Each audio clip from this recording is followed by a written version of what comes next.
The Woman in White by Wilkie Collins. Read by Tim Bulkley of BigBible.org. Track 5. The First Epoch. 13. The exposed situation of the churchyard had obliged me to be cautious in choosing the position that I was to occupy. The main entrance to the church was on the side next to the burial ground, and the door was screened by a porch walled in on either side. After some little hesitation, caused by a natural reluctance to conceal myself, indispensable as that concealment was to the object in view, I had resolved on entering the porch. A loophole window was pierced in each of its side walls. Through one of these windows I could see Mrs. Fairley's grave. The other looked towards the stone quarry in which the sexton's cottage was built. Before me, fronting the porch entrance, was a patch of bare burial ground, a line of low stone wall, and a strip of lonely brown hill, with the sunset clouds sailing heavily over it before a strong, steady wind. No living creature was visible or audible. No bird flew by me, no dog barked from the sexton's cottage. The pauses in the dull beating of the surf were filled up by the dreary rustling of the dwarf trees near the grave, and the cold, faint bubble of the brook over its stony bed. A dreary scene, and a dreary hour. My spirits sank fast as I counted out the minutes of the evening in my hiding-place under the church porch. It was not twilight yet. The light of the setting sun still lingered in the heavens, and little more than the first half-hour of my solitary watch had elapsed, when I heard footsteps and a voice. The footsteps were approaching from the other side of the church, and the voice was a woman's. "Don't you fret, my dear, about the letter," said the voice. "I gave it to the lad quite safe, and the lad took it from me without a word. He went his way, and I went mine, and not a living soul followed me afterwards, that I'll warrant." These words strung up my attention to a pitch of expectation that was almost painful. There was a pause of silence, but the footsteps still advanced. In a moment, two persons, both women, passed within my range of view from the porch window. They were walking straight towards the grave, and therefore they had their backs turned towards me. One of the women was dressed in a bonnet and shawl. The other wore a long travelling cloak of a dark blue colour, with the hood drawn over her head. A few inches of her gown were visible below the cloak. My heart beat fast as I noticed the colour. It was white. After advancing about half-way between the church and the grave, they stopped, and the woman in the cloak turned her head towards her companion. But her side face, which her bonnet might now have allowed me to see, was hidden by the heavy projecting edge of the hood. "Mind you keep that comfortable warm cloak on," said the same voice I had heard already, the voice of the woman in the shawl. "Mrs. Todd is right about your looking too particular yesterday, all in white. I'll walk about a little while you're here, churchyards not being at all in my way, whatever they may be in yours. Finish what you want to do before I come back, and let us be sure and get home again before night." With these words she turned about, and retracing her steps, advanced with her face towards me. It was the face of an elderly woman, brown, rugged, and healthy, with nothing dishonest or suspicious in the look of it. Close to the church she stopped to pull her shawl closer round her. "Queer," she said to herself. "Always queer, with her whims and her ways, ever since I can remember her. Harmless, though, as harmless, poor soul, as a little child." She sighed, looked about the burial ground nervously, shook her head, as if the dreary prospect by no means pleased her, and disappeared round the corner of the church. I doubted for a moment whether I ought to follow and speak to her or not. My intense anxiety to find myself face to face with her companion helped me to decide in the negative. I could ensure seeing the woman in the shawl by waiting near the churchyard till she came back, although it seemed more than doubtful whether she would give me the information of which I was in search. The person who delivered the letter was of little consequence, The person who had written it was the one centre of interest and the one source of information, and that person, I now felt convinced, was before me in the churchyard. While these ideas were passing through my mind, I saw the woman in the cloak approach close to the grave, and stand looking at it for a little while. Then she glanced all around her, and taking a white linen cloth or handkerchief from under her cloak, turned aside towards the brook. The little stream ran into the churchyard under a tiny archway in the bottom of the wall, and ran out again, after a winding course of a few dozen yards, under a similar opening. She dipped the cloth in the water and returned to the grave. I saw her kiss the white cross, then kneel down before the inscription, and apply her wet cloth to the cleansing of it. After consideration how I could show myself with the least possible chance of frightening her, I resolved to cross the wall before me, to skirt around outside, and to enter the churchyard again by the stile near the grave, in order that she might see me as I approached. She was so absorbed over her employment that she did not hear me coming until I had stepped over the stile. Then she looked up, started to her feet with a faint cry, and stood facing me in speechless, motionless terror. "Don't be frightened," I said. "Surely you remember me?" I stopped while I spoke, then advanced a few steps gently, then stopped again, and so approached by little and little until I was close to her. If there had been any doubt still left in my mind, it must have been now set at rest. There, speaking affrightedly for itself, there was the same face confronting me over Mrs. Fairley's grave, which had first looked into mine on the high road at night. "You remember me," I said. "We met very late, and I helped you to find the way to London. Surely you've not forgotten that?" Her features relaxed, and she drew a heavy breath of relief. I saw the new life of recognition stirring slowly under the death-like stillness which fear had set on her face. "Don't attempt to speak to me just yet," I went on. "Take time to recover yourself. Take time to feel quite certain that I am a friend." "You are very kind to me," she murmured. "As kind now as you were then." She stopped, and I kept silence on my side. I was not granting time for composure to her only. I was gaining time also for myself. Under the one wild evening light, that woman and I were met together again. A grave between us, the dead about us, the lonesome hills closing us around on every side. The time, the place, the circumstance under which we now stood face to face in the evening stillness of that dreary valley, the lifelong interests which might hang suspended on the next chance words that passed between us, the sense that, for aught I knew to the contrary, the whole future of Laura Fairley's life might be determined, for good or for evil, by my winning or losing the confidence of the forlorn creature who stood trembling by her mother's grave. All threatened to shake the steadiness and self-control on which every inch of the progress I might yet make now depended. I tried hard, as I felt this, to possess myself of all my resources.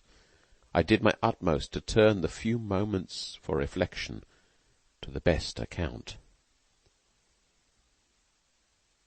"Are you calmer now?" I said, as soon as I thought it time to speak again. "Can you talk to me without feeling frightened, and without forgetting that I'm a friend?"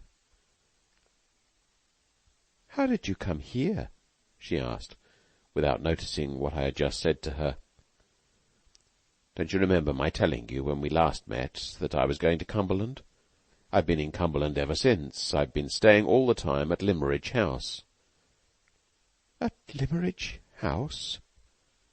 Her pale face brightened as she repeated the words, her wandering eyes fixed on me with sudden interest. "Ah, how happy you must have been," she said, looking at me eagerly, without a shadow of its former distrust left in her expression.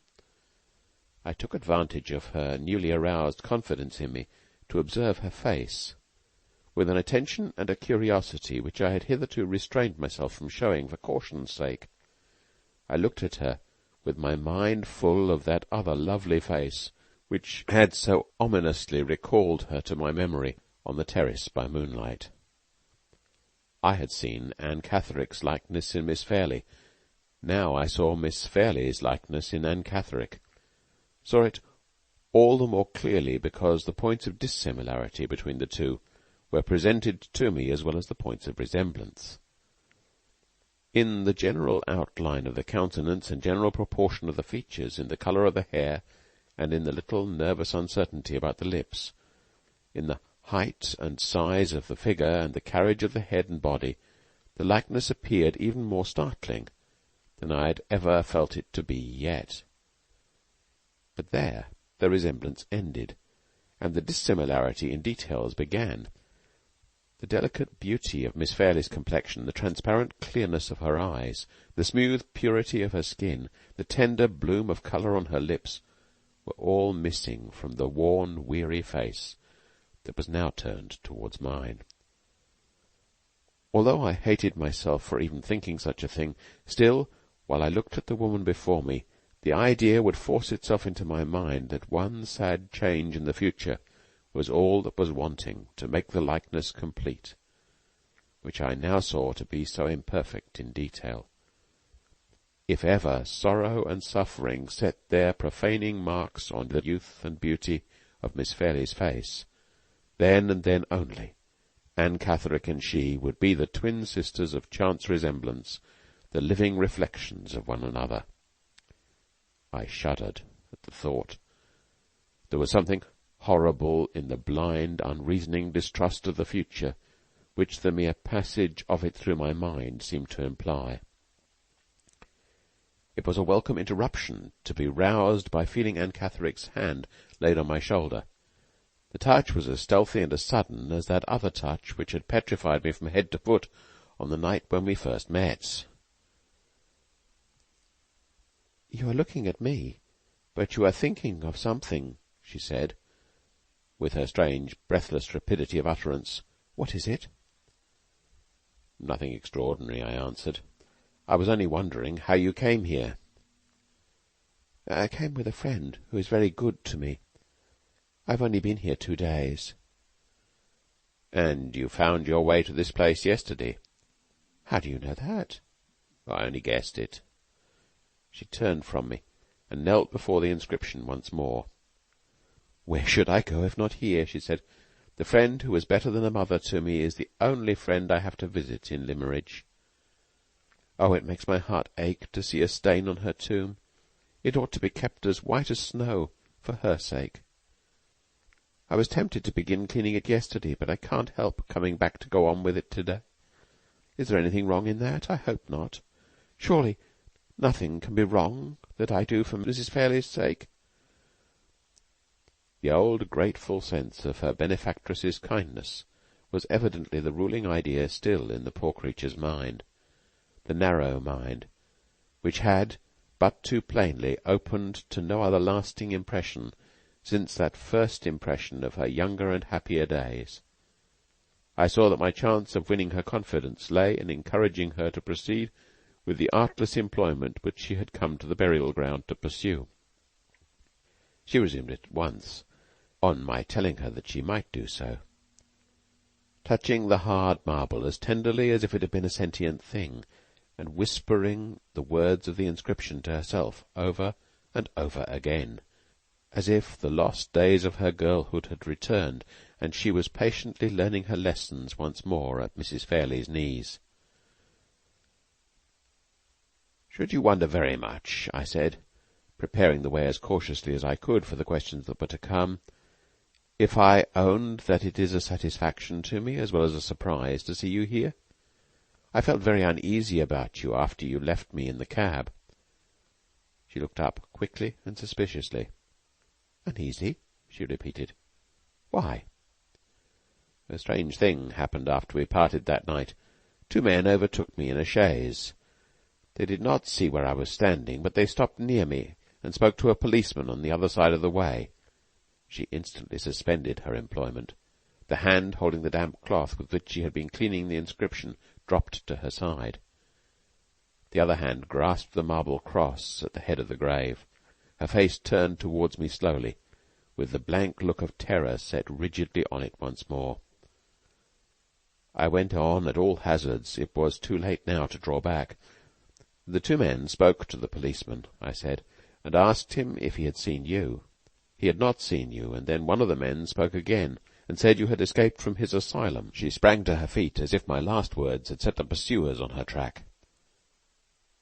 "Stop, and hear the end," I cried. "Stop, and you shall know how I befriended you. A word from me would have told the men which way you had gone, and I never spoke that word. I helped you escape. I made it safe and certain.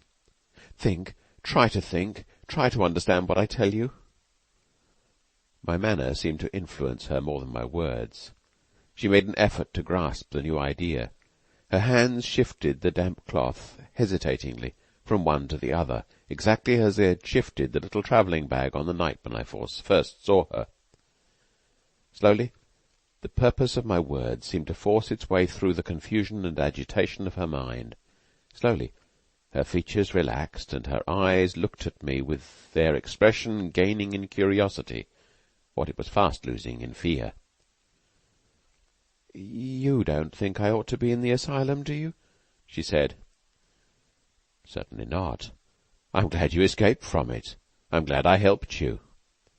Yes, you did help me indeed.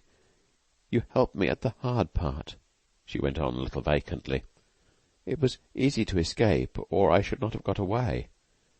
They never suspected me as they suspected the others. I was so quiet and so obedient, and so easily frightened. The finding London was the hard part, and there you helped me. Did I thank you at the time? I thank you now very kindly."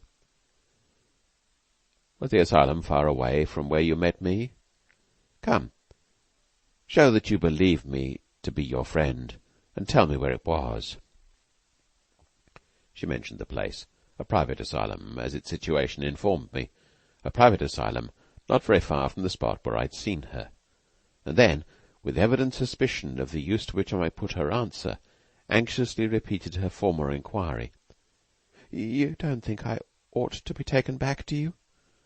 "Once again, I'm glad you escaped. I'm glad you prospered well after you left me," I answered.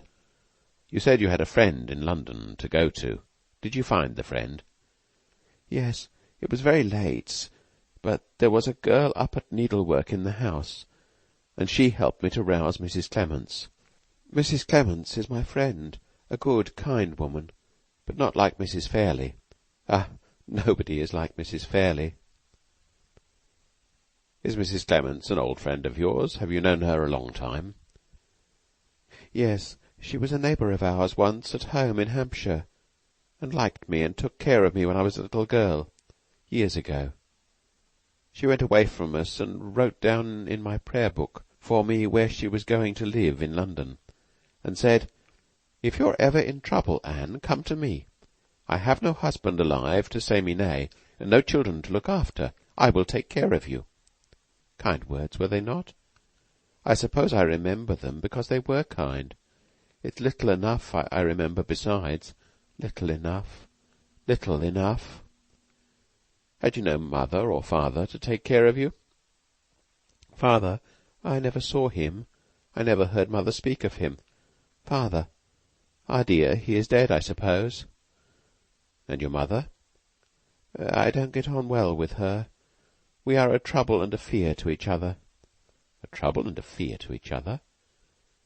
At those words the suspicion crossed my mind for the first time that her mother might be the person who had placed her under restraint. "Don't ask me about my mother," she went on. "I'd rather talk of Mrs. Clements. Mrs. Clements is like you. She doesn't think that I ought to be back in the asylum, and she is as glad as you are that I escaped from it.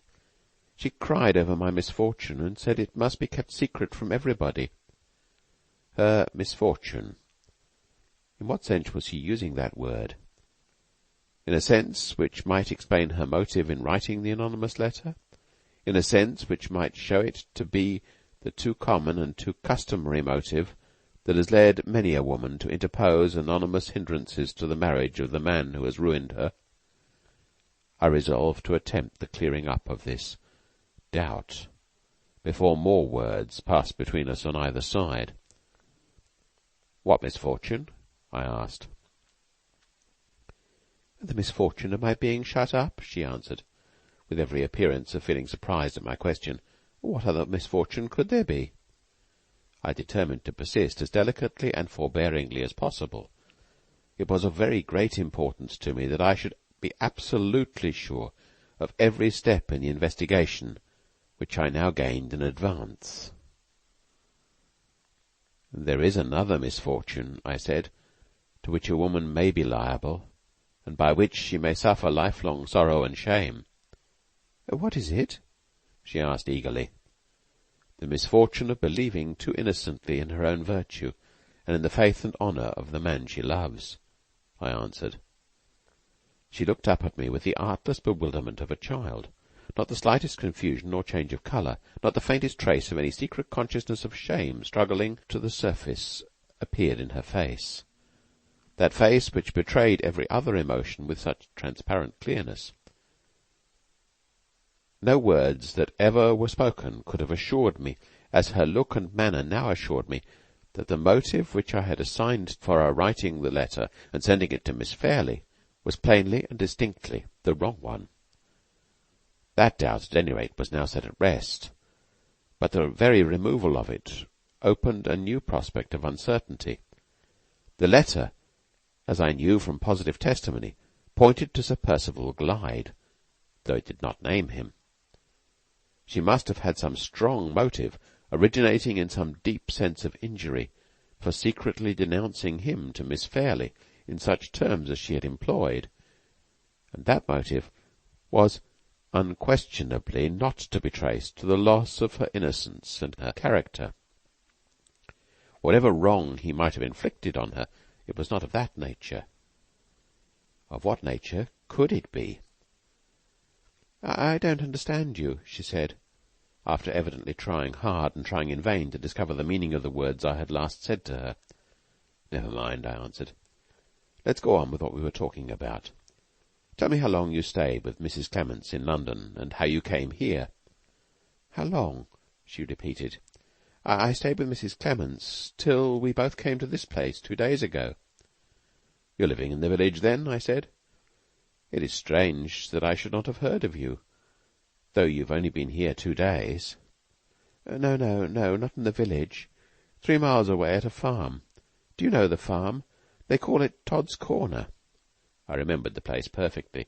We'd often passed by it on our drives. It was one of the oldest farms in the neighbourhood, situated in a solitary, sheltered spot, inland at the junction of 2 hills. "They are relations of Mrs. Clements at Todd's Corner," she went on, "and they often asked her to go and see them.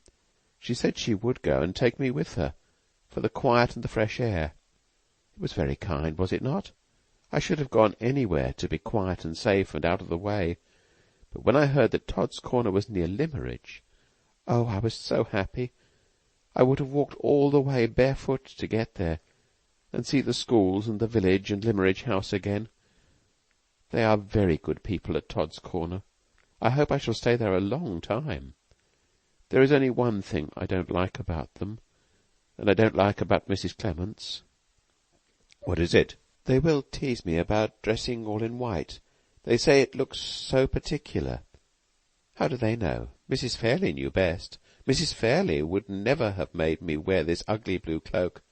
Ah, she was fond of white in her lifetime, and here is white stone about her grave, and I'm making it whiter for her sake. She often wore white herself, and she always dressed her little daughter in white. Is Miss Fairley well and happy?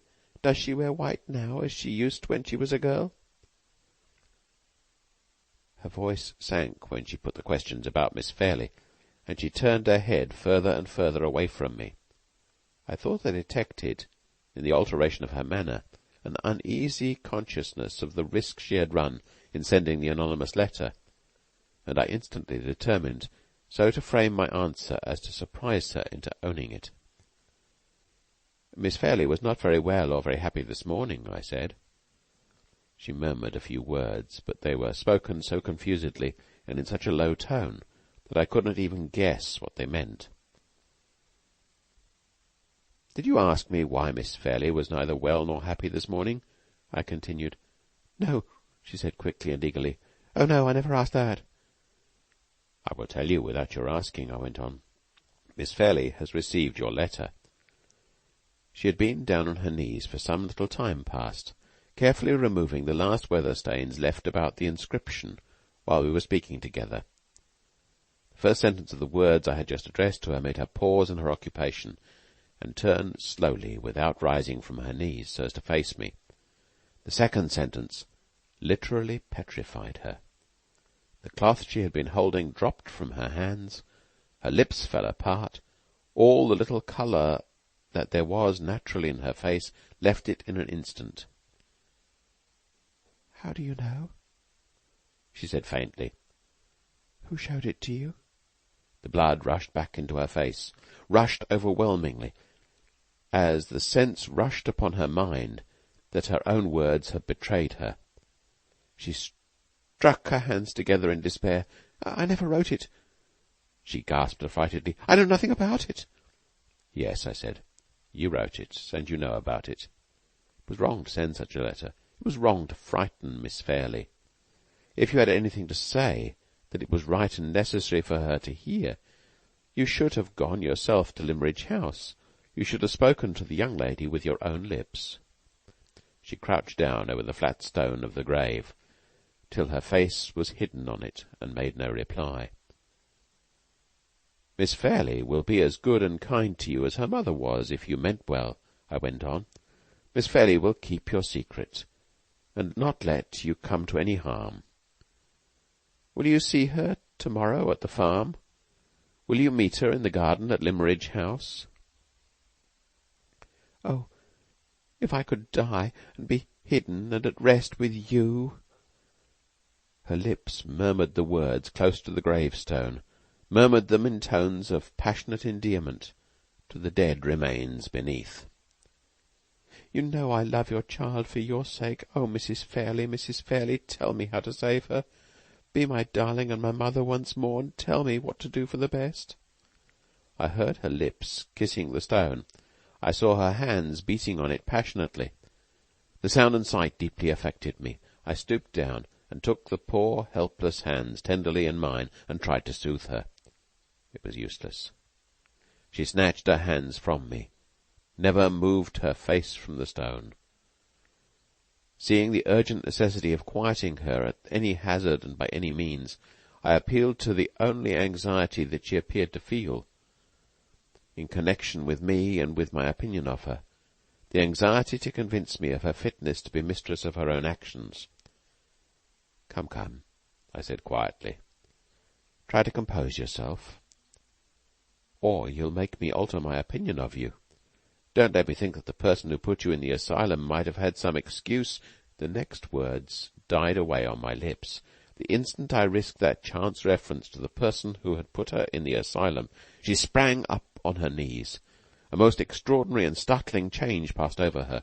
Her face, at all ordinary times so touching to look at in its nervous sensitiveness, weakness, and uncertainty, became suddenly darkened by an expression of maniacally intense hatred and fear, which communicated a wild, unnatural force to every feature. Her eyes dilated in the dim evening light, like the eyes of a wild animal.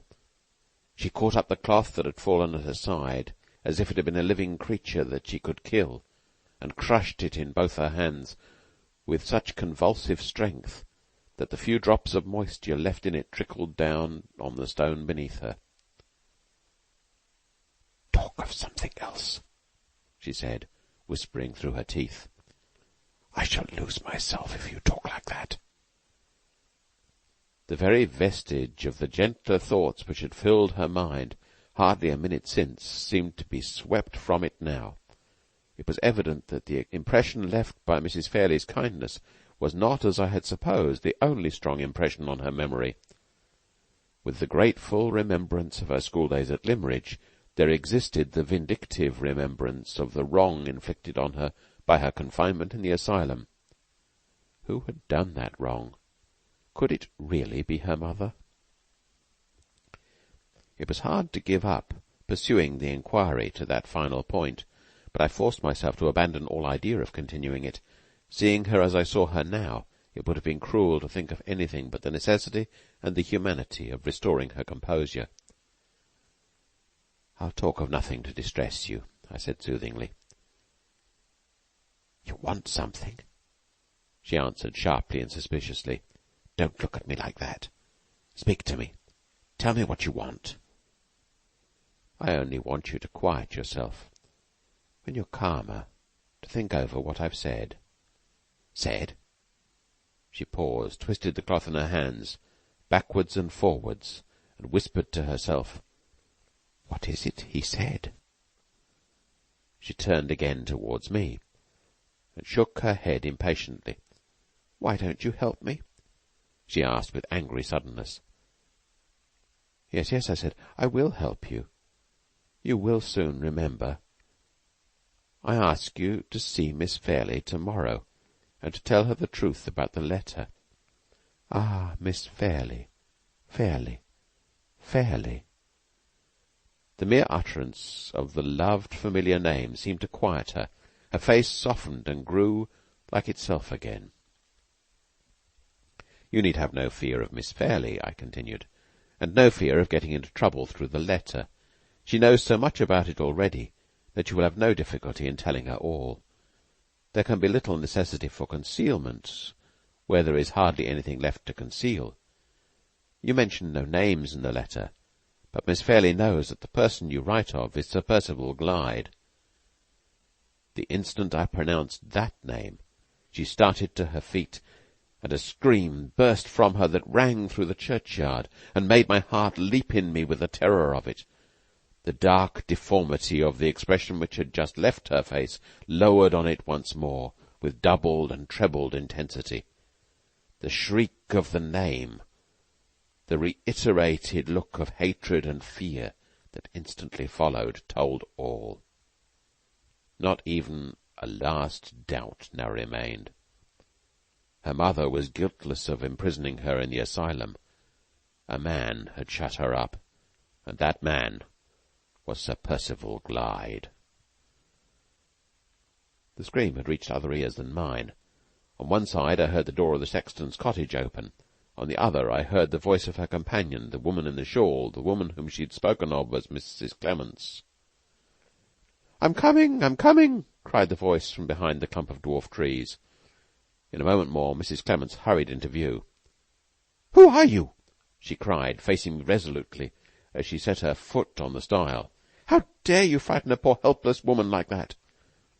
She was at Anne Catherick's side, and had put one arm round her before I could answer. "What is it, my dear?" she said. "What has he done to you?" "Nothing," the poor creature answered. "Nothing. I'm only frightened." Mrs. Clements turned on me with fearless indignation, for which I respected her. "I should be heartily ashamed of myself if I deserved that angry look," I said, "but I do not deserve it. I have unfortunately startled her without intending it. This is not the first time she has seen me. Ask her yourself, and she will tell you that I am incapable of willingly harming her or any woman." I spoke distinctly, so that Anne Catherick might hear and understand me, and I saw that the words and their meaning had reached her. "Yes, yes," she said. "He was good to me once. He helped me." She whispered the rest into her friend's ear. "Strange indeed," said Mrs. Clements, with a look of perplexity. "Makes all the difference, though. I'm sorry I spoke so rough to you, sir, but you must own that appearances look suspicious to a stranger.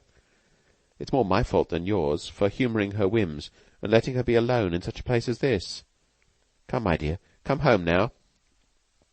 I thought the good woman looked a little uneasy at the prospect of the walk back, and I offered to go with them until they were both within sight of home. Mrs. Clements thanked me civilly and declined. She said that they were sure to meet some of the farm labourers as soon as they got to the moor. "Try to forgive me," I said, when Anne Catherick took her friend's arm to go away. Innocent as I had been of any intention to terrify and agitate her, my heart smote me as I looked at the poor, pale, frightened face. "I will try," she answered, But you know too much. I'm afraid you'll always frighten me now."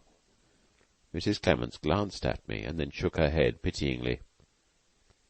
"Good night, sir," she said. "You couldn't help it. I know. But I wish it was me you had frightened, not her." They moved a few steps.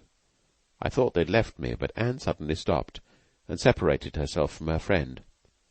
"Wait a little," she said. "I must say good-bye." She returned to the grave, rested both hands tenderly on the marble cross, and kissed it. "I'm better now," she sighed, looking up at me quietly. "I forgive you." She joined her companion again, and they left the burial ground. I saw them stop near the church and speak to the sexton's wife, who had come from the cottage, and had waited, watching us from a distance. Then they went on again, up the path that led to the moor. I looked after Anne Catherick as she disappeared, till all trace of her had faded in the twilight. I looked as anxiously and as sorrowfully, as if that was the last I was to see in this weary world of the woman in white. End of Track 5.